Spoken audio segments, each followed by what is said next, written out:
Hi everyone.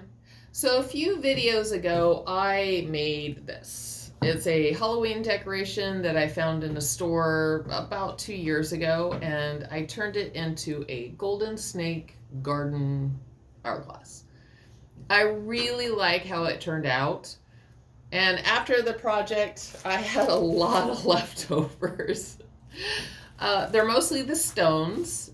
I have a few moss balls in there and the wisteria petals. And I mentioned in this video that I was going to use them in a future project. When I bought this hourglass, there was also this coiled snake box that I was interested in. Unfortunately, the poor thing was obviously dropped and sustained quite a bit of damage. The store offered me a huge discount, and I just couldn't pass up the offer. Now, originally I was going to go a different route with that and have this as a unique piece. However, I just really liked how it turned out, and since I have all of these leftovers, why not make them a pair? Now, there is one thing that I'm going to do a little bit different, is how I made these mushrooms. If you go back and watch this video, you'll see that the way I made the mushrooms, I just rolled up little clay stems and slapped the caps on it. Great for looking at, not so great with handling. I did figure out how to hold this thing without doing any damage, but the mushrooms are so delicate. Everything else holds up really well, but the mushrooms, they snap off at the caps, and I have to be really careful when handling it. For my cow series, or craft of the week, I made a little potted mushroom garden, and I wanted to experiment in a different way of doing the mushrooms and making them a little more structurally sound. So I gave them a wired skeleton. This method worked extremely well, and I'm not worried about breaking them off when handling the piece. So I will be moving forward with that new method and give this little snake box some better mushrooms. And with that, let's get this golden snake garden part 2 video on its way. Hope you enjoy.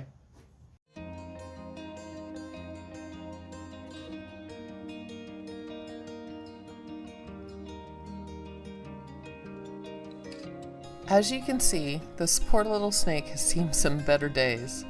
Like the hourglass, this box is made of resin and painted a dark green. The tail is broken off as well as the nose. The break on the nose left a big hole, which is actually quite fortunate considering I can use it as an anchor for the clay. This design was originally a rattlesnake, and the missing mouth part had fangs and I believe a tongue. However, since I have to reconstruct it, I decided to turn it into a ball python.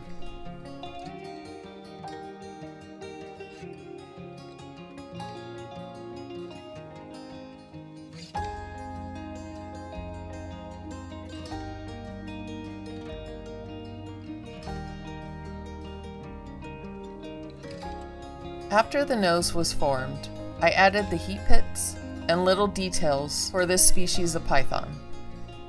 I contemplated giving the little boop noodle a tongue, however voted against it due to the fear that it would be just too fragile. I settled on adding the glottis, or airway, to the snake. I think this gives the snake the impression that it's stretching its jaw in a cute little yawn. Yes, I know it is only to realign their jaw, but it's cute nonetheless.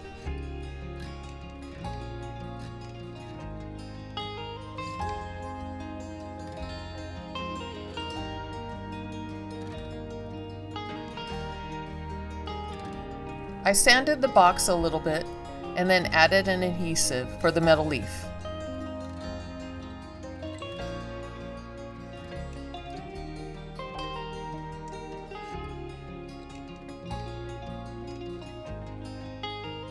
I covered the top and bottom pieces of the box. If you watched the Snake Garden Hourglass video, you would have heard me talk about the aging of the metal leafing I used. This is the same product, so I'm sure I will eventually have some of the tarnishing issues.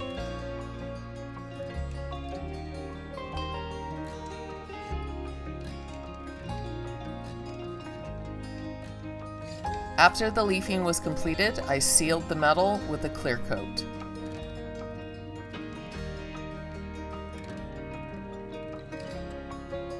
On to the flora of the piece.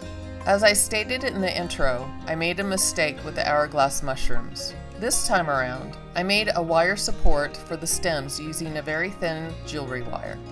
I left a loop at the top to help secure the mushroom caps.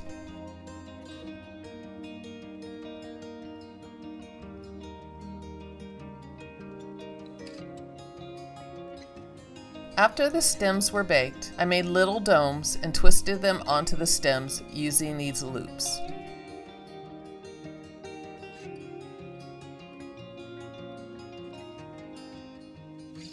I then wrapped a little white clay along the base of the caps to make the gills, and repeated the steps for the glow-in-the-dark mushrooms.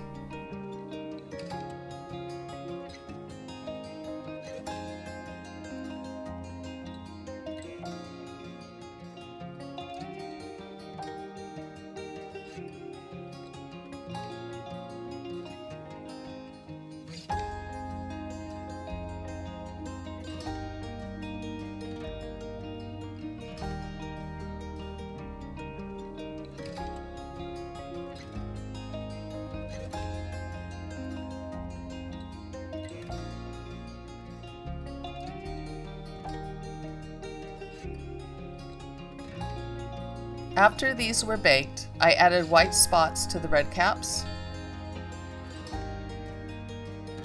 and painted the glow-in-the-dark mushroom caps with a metallic bronze or blue.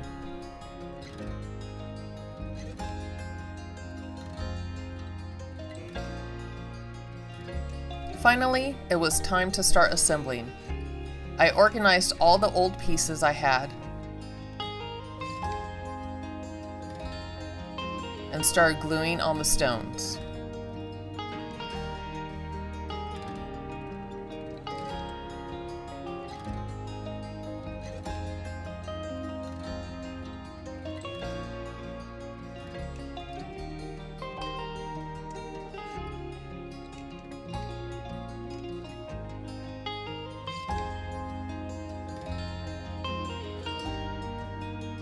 I moved on to the leaves, mushrooms, and moss balls.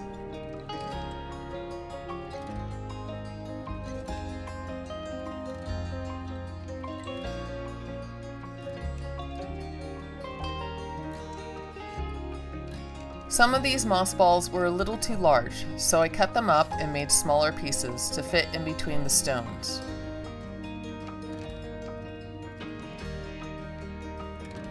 I made the wisteria base using the same method as the mushroom stems. I baked these and glued the petals on, starting with the white and working my way down to the darker purples.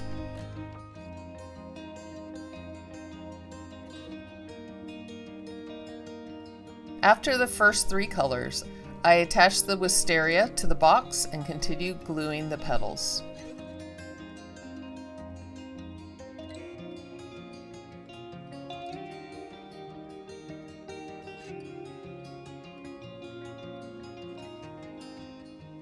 Like the mushrooms, these yellow flowers turned out so much bigger than the ones I made for the hourglass. I didn't look at it while I was making the flora for the box, and was sure I was making them just as small as the first time, but I was wrong. Really wrong. The mushrooms turned out about 3 times bigger than the hourglass ones, and the yellow flowers were twice as big. I have no idea how I got them so tiny in the first place. I thought I was finally done, but then remembered the berry stems. I was thinking of skipping them, but ended up yielding to continuity. I had some difficulties making these the first time with the clay moving around the wire while working on it.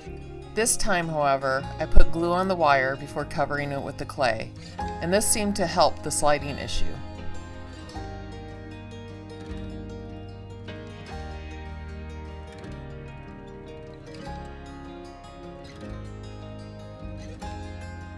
Finished with all the plants, I added the same highlights as before, with the silver lavender for the wisteria and a golden green for all the leaves and moss.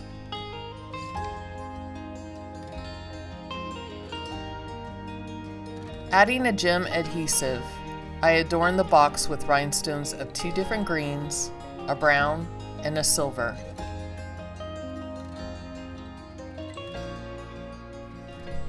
And with that, I was finally done with the second golden snake garden.